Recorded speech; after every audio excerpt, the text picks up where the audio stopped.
Obadia akaona, Bwana, mimi nafanya kazi Ikulu, siwezi kukubali wachungaji wachinjwe. Akawa anakwenda kwenye mji, anawachukua wachungaji, anawaficha kwenye pango. Nikagundua kuna aina mbili za wachungaji. Kuna wachungaji wako chini ya pango kule kwa sababu ya kumwogopa Yezabeli. Kimya, tulia, nyamaza, tii ili uishi. Kuna wachungaji wengine ni operational. Wao wako kama Elia, wakati wachungaji wengine wako ndani ya mapango, wenyewe wako juu, wanasema zinapigwa hapa hapa mpaka kieleweke. Wakati Yezabeli anatamalaki nchi, Mungu anainua mtu mahali wa kumshughulikia kama ilivyo desturi yake. Ni desturi ya Mungu. Nikwambie jambo haraka haraka, halafu baadaye tukimbie. Kwenye kila kizazi Mungu aliinua mtu anayefanana na kile kizazi. Narudia tena, in every generation and every country, God anointed someone who was powerful enough in that generation. We are living in a technological generation. Watu hawasikii maneno matupu. Kila kizazi na muziki wake, na kila watu na beat yao. Kama uko kwenye kizazi hiki, hakikisha unaweza kucheza beat yetu. Mwambie mwenzako mwenye sikio na afahamu. Yezabeli akaishika Israeli yote. Mfalme Ahabu kwa desturi alikuwa ni mtu mwema anayempenda Mungu kabisa, lakini mkewe anampeleka kule anakotaka. Anataka kuua Hawa, anataka kuangamiza Hawa, na katika Israeli watu wakaangamia. Ndiyo maana Mungu akampaka mafuta Jehu, akamwambia, shughulika na Yezabeli na familia yake, umondoe katika nchi. Basi Mungu akampaka mafuta Jehu.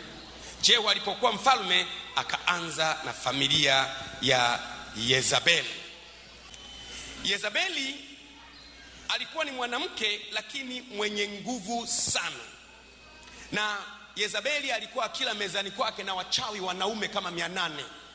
Mwanamke lakini akiwa mezani anakula kana wanaume wachawi makuhani kama 800.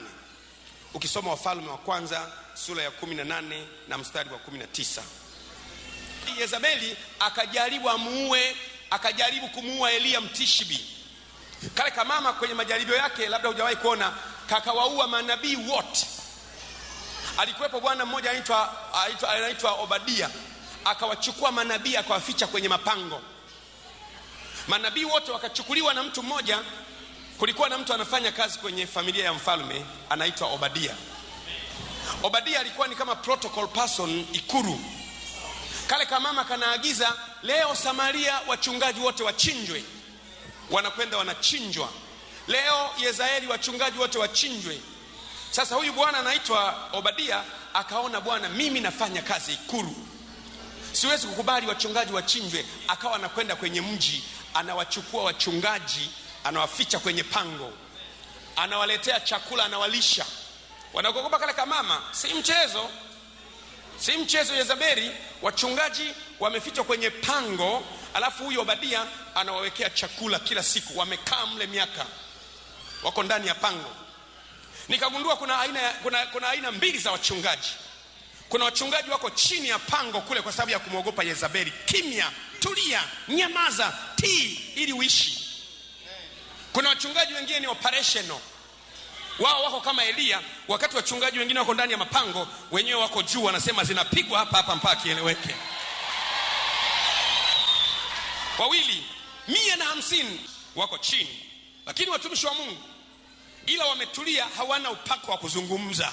Kale kamama kakikoroma kwenye pango, wanalala kabisa. Obadia anawaambia, Bwana, muwe mnapumua polepole, Yezabeli anaweza kupita eneo hili. Wanakuwa wanaomba tu, utufiche Bwana, tunajifunika kwa damu yako, tunajizungushia malaika, tunaomba utuzunguke Bwana, tunalala ndani ya msalaba wako.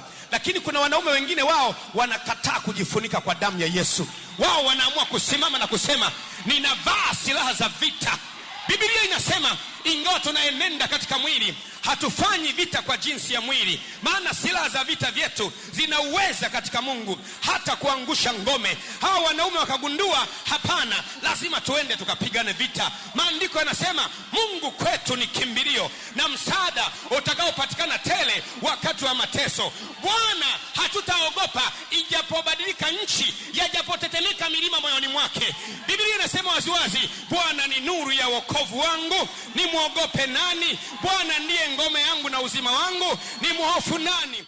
Kuna wakati wa kuomba, ukafunga, ukalia, na kuna wakati unapiga hatua, unasema natokea mbele.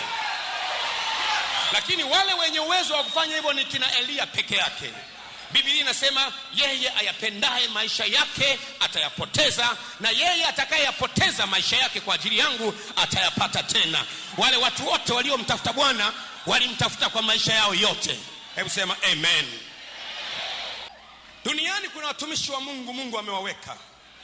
Kuna wengine ameweka roho ndani yao, ambayo roho hii they don't quit from the battlefront. Hawawezi wakaondoka uwanja wa vita. Sasa wale watumishi wengine wale wamelala kwenye pango, wanapumua polepole. Obadia anatoa siri ya ikulu, anawaambia kwamba Bwana, hebu subiri mimi niwaletee chakula, humpumueni. Kesho Yezabeli atatembelea eneo hili, anawatafuta. Ninaomba kesho asitoke hata mtu mmoja kupiga mswaki. Watumishi wa Mungu wanasema amen. Wanaendelea kujifunika kwa damu ya Yesu. Wanasema Bwana tuzungukie, wanasema Bwana tulinde. Lakini nakwambia ule wakati wa kulala ndani ya pango na kusema Bwana tulinde umekwisha. Ni wakati wa kutoka kupigana vita. Ni wakati wa kuibeba beramu ya Bwana. Ni wakati wa kusema, maana ukinyamaza wewe, Mungu ataleta wokovu kwa njia nyingine, na wewe pamoja na watu wako mtaangamizwa kwa upanga.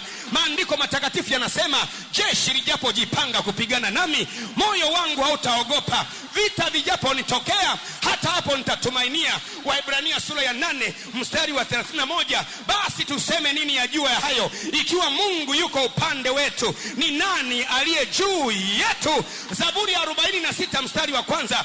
Mungu kwetu ni kimbilio na nguvu na msaada utakaopatikana tele wakati wa mateso. Kutoka sura ya 14 na mstari wa 12 hadi wa 15. Neno hili tuliyokunalo leo huko utawaambia wana wa Israeli. Ule mstari wa 13, Musa akawaambia msiogope, waambie watu wasiogope, simameni tu mkauone wokovu wa Bwana atakaowafanyia leo, kwa maana wa Misri mliowaona wale hamtawaona tena milele. Mpigieni Bwana makofi, haleluya. Wa Misri mnaowaona pale hawataona tena milele. Piga Bwana. Mungu aliyasema hayo kwa sababu wana wa Israeli walifika kwenye bahari.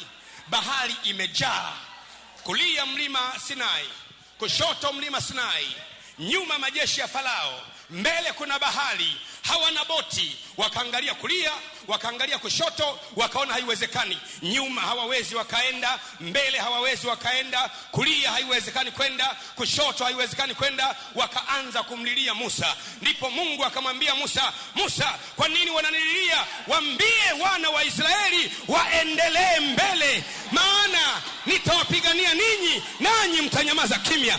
Nasema katika jina la Yesu, Mungu atakupigania wewe, nawe utanyamaza kimya. Mungu atapigania biashara yako, nawe utanyamaza kimya. Mungu ataipigania Tanzania, nawe utanyamaza kimya. Maana vita sio vyako, vita ni vya Bwana. Hebu mpige.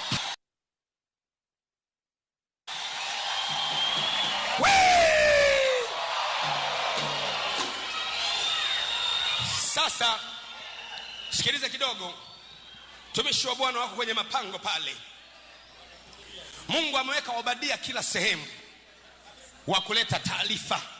Ewe Obadia uliye wizara ya afya, leta taarifa. Ewe Obadia uliye ikulu, leta taarifa. Ewe Obadia uliye TANESCO, leta taarifa. Ewe Obadia uliye bungeni, leta taarifa. Ewe Obadia uliye wizara ya mambo ya ndani, leta taarifa. Ole wako ubaki na taarifa hizo. Yezabeli atakugeuzia kipanga. Kila mahali Mungu ameweka kina Obadia wanaokaa mahali fulani, wakisikia jambo la kuangamiza manabii wa Bwana wanaleta taarifa. Obadia haleti taarifa peke yake, analeta na maji, analeta na mkate, anawaambia na watumishi wa Bwana laleni sawa sawa. Wakati Obadia anatenda mambo hayo, Elia yeye anaomba kutana na mfalme Ahabu, anaomba mechi ya kirafiki na mfalme Ahabu, anaomba wakutane ili julikane kwamba Mungu anaweza kuokoa kwa wengi au kwa wachache. Mwambie mwenzako amen. Kwa maana wala waraka wa kwanza wa Yohana sura ya 5 na mstari wa 14 hadi wa 15 inasema, na huu ndio ujasiri tulio nao kwake, ya kwamba tukiomba sawa sawa na mapenzi yake atusikia, na kama tunajua ya kwamba atusikia, basi tunacho kile tukiombacho. Zaburi 124 mstari wa kwanza naipenda sana hivi, inasema, kama si Bwana aliyekuwa pamoja nasi, Israeli na aseme sasa. Kama sio Bwana aliyekuwa pamoja nasi, Israeli na aseme sasa. Lakini napenda Wafalme wa pili sura ya 6 na mstari wa 16, inasema, usiogope, maana walio pamoja nasi ni wengi kuliko walio pamoja nao. Ina maana na sisi tuko pamoja na jeshi. Walio pamoja nasi ni wengi kuliko walio pamoja na adui.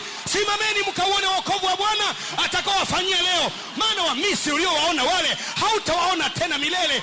Mungu anasema kwenye neno lake, ashindanaye na Bwana atapondwa kabisa. Hebu sema, na weza mambo yote katika yeye anitiaye nguvu. Kwa msaada wa Bwana nitatenda mambo makuu, maana yeye amewakanyaga watesi wetu. Bwana ni mtu wa vita, Bwana ndio jina lake. Amen. Hebu kaa kidogo. Yarando koposa perata ke mama la beratata shaka papa. Nataka uchemke kidogo, ili jeshi naliandaa jeshi kwa ajili ya vita sasa. Maana yake kila askari vaa upanga wako sasa, na ile mwoga sasa, hebu chemka sasa. Ile saa ulioisubiri imefika sasa, ile saa ya kukabiliana na Yezebeli uso kwa uso. Hii ndio saa yenyewe sasa. Yale maombi uliyoyaomba miaka yote, hii ndio saa yake.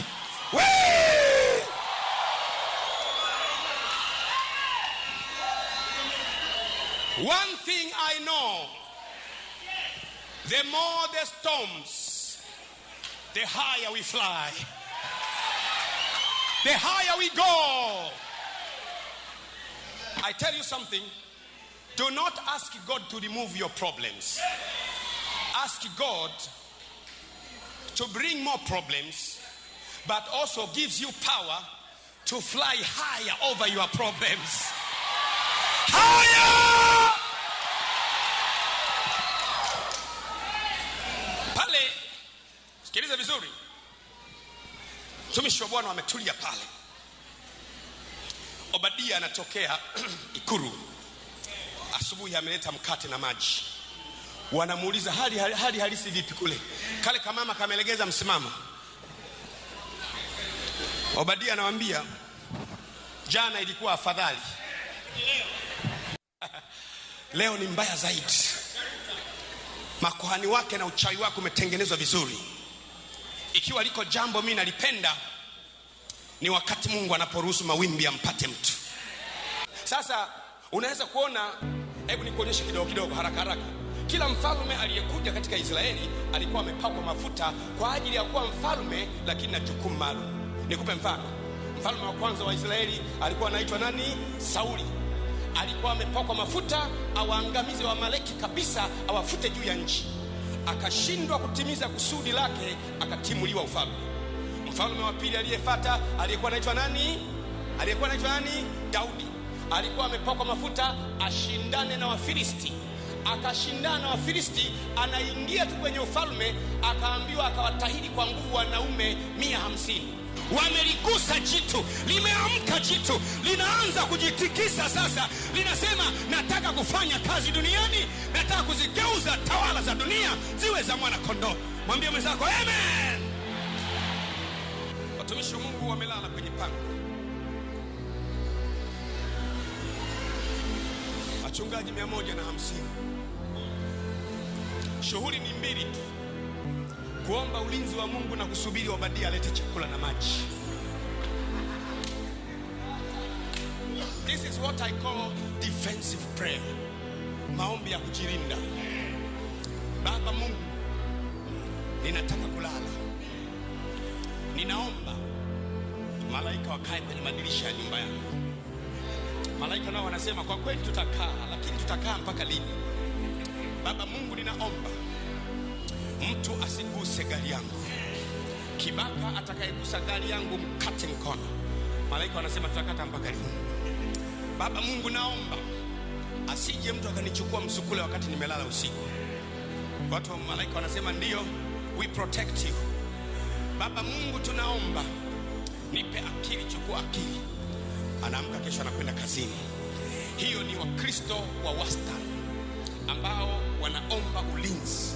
Wakristo wachanga wanaomba ulinzi juu ya mashetani, juu ya wachawi, juu ya waganga, juu ya Yezabeli. Jambo hilo ni zuri kwa Wakristo wachanga, lakini anatakiwa kuwa Mkristo wa kusema, hivi huyu anayenishambulia huwa anatokea wapi? Kwa nini siku zote niwe namsubiri yeye anakuja? Yeye huwa anatokea wapi? Kwa nini na mimi nisiende kula anakotokea, tukazipange kule, ili nimzuie, ili nimshikishe adabu, ili nimwambie kuanzia leo wacha kuja tena, shika adabu yako, uniache. Wakristo wa namna hiyo ndio wale aliowasema Mtume Paulo, akasema kushindana kwetu sisi si juu ya damu na nyama, ni juu ya falme na mamlaka za giza na majeshi ya pepo wabaya katika ulimwengu wa roho. Na mkisha kuyafanya hayo, simameni. Yani manake msiwe mmekaa, simameni hadi mmevaa diria haki kifuani mwenu. Anasema lazima tusimame. Ina maana kuna Wakristo ambao wanawaza, hivi anayenishambulia anakaa wapi, anaishi wapi, anafanya kazi gani, yeye ni nani, ana ujasiri gani? Kwa nini mimi niwe najilinda kila siku? Nafunga safari na kwenda kwenye kambi yake, tukaonanie makao makuu yake. Nimechoka, vita kuu inapiganiwa kwenye uwanja wangu. Kwenye ulimwengu wa roho tunafunga safari, tunamfuata Yezabeli, tunakwenda pale alipo. Tunamwambia Yezabeli, sasa leo ndio Jehu amekuja, Yehu wa kizazi hiki amekuja akate kichwa pamoja na watu waliokupa kiburi. Mwambie mtu amen, amen.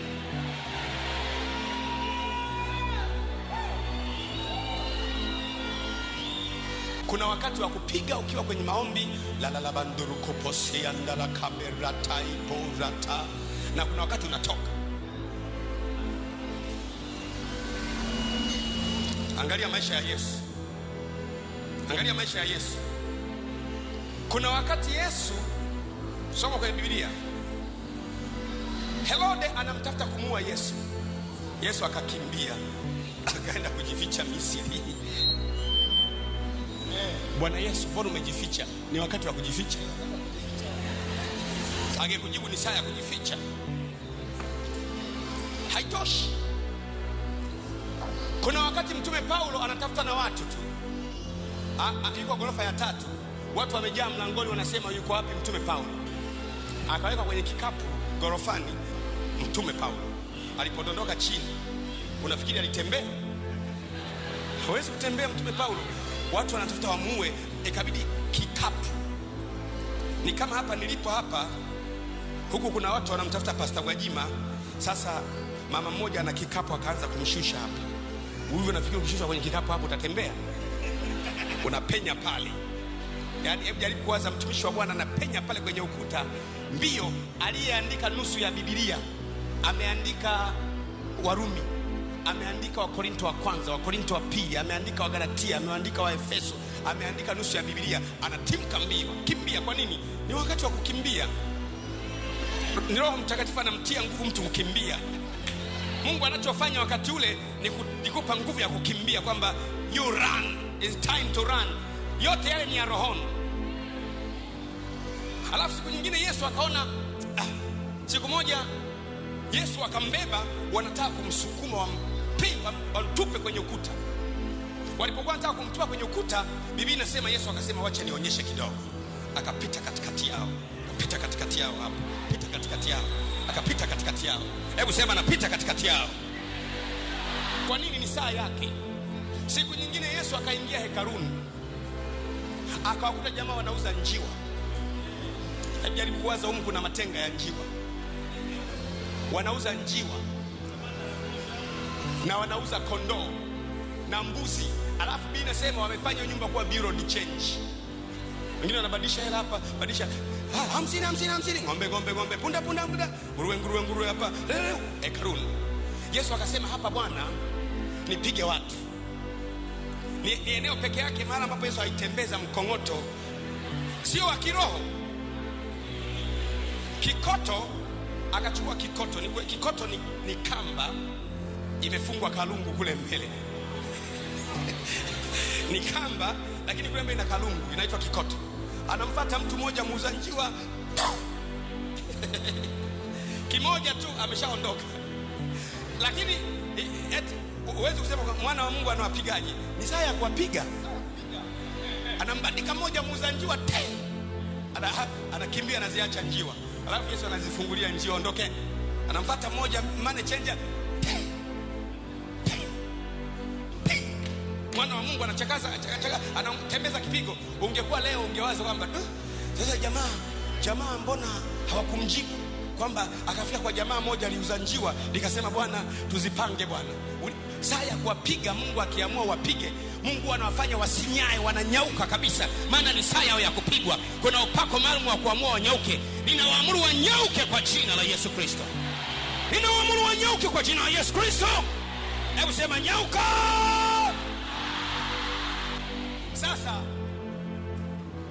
ikafika saa ya Yezebeli kukata maini. Baada ya Elia kuwa ametenda kazi, Mungu akamuinua mtu mmoja anaitwa Yehu. Yehu alipoapishwa tu kuwa mfalme, amepakwa mafuta.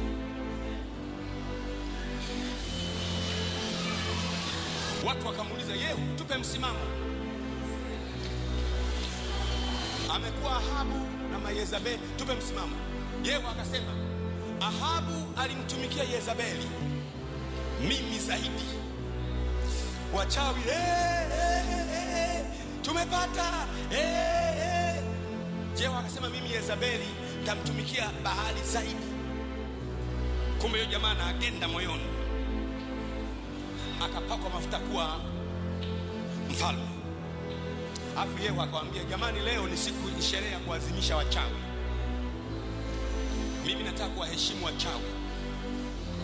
Imeandikwa ndani ya Biblia. Yehu akamwambia manabii wa Baali wote, wasoma nyota wote, waganga wa kienyeji wote, wapiga ramli wote, walukaji wote, wasoma dua wote, watengeneza matalasimu wote, waitwe. Ahabu akasema na waje wamevaa nguo rasmi. Yaani kama mtu anauanga, amekuja kabisa amevaa kuanga, yani mfalme wa nchi anaamrisha. Akasema nataka kuwa na sherehe. Basi siku hiyo ilikuwa komesha. Wachawi kila mmoja wanakwenda. Biblia inasema ile nyumba ya Baali wakajaa kweli kweli. Mfalme anawatega pale. Yehu alikuwa ni mtu anaendesha gari kwa kasi. Siku moja Yehu alikuwa anakwenda mahali, wakaiona farasi yake kwa mbali, wakaulizana ni nani huyo. Wakasema mwendo wa farasi ni kama wa Yehu. Hatujui ni nani, lakini farasi anapokuja ni kama Yehu. Yaani farasi wake ni kama Yehu. Akawaambia manabii wa Baali wote, ingieni ndani ya nyumba, nataka kuwapa heshima. Watu wakaingia mle ndani.